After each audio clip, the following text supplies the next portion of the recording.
Opposition parties are going all out to garner votes for the May 29th general elections, with Gauteng one of the most hotly contested provinces.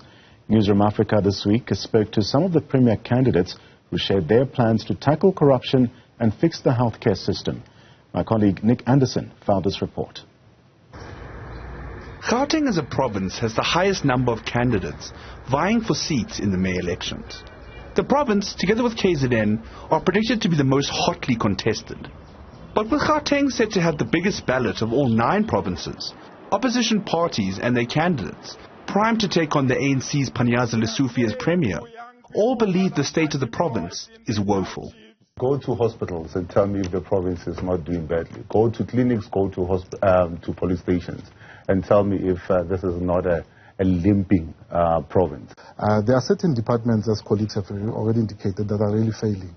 And I want to zoom into the Department of Infrastructure and also into the Department of Transport. Our health sector is not servicing our people, right?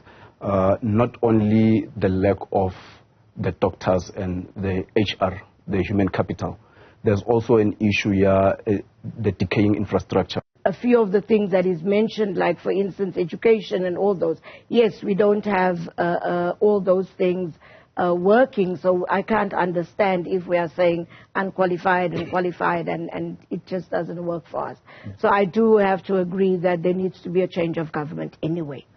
All the opposition parties and even the ANC themselves admit that the state of the public healthcare system in Gauteng is not up to scratch. With countless reported cases of corruption and dodgy procurement at hospitals over the last few years being cited as the main reason behind the decay. So if Solly Msimanga were to get enough votes to become premier, how would the DA take on the challenge? You need to then decentralize power from a national province to employing CEOs. You need to run your hospitals like a business.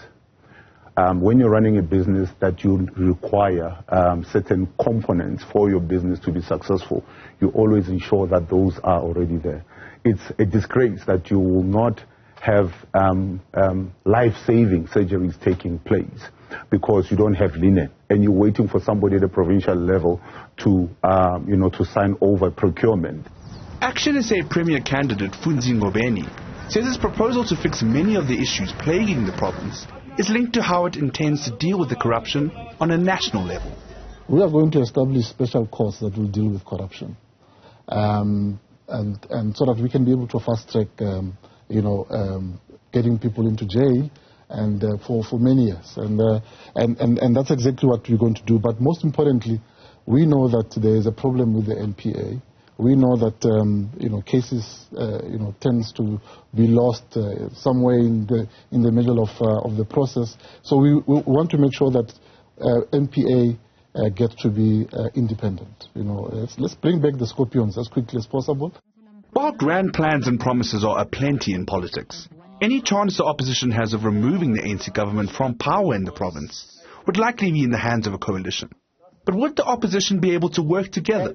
With the multi-party charter in tow, the DA, as the second largest party in Gauteng, says it's learned from the 2016 municipal elections and is now more ready than ever to be part of a stable, potential coalition in the province.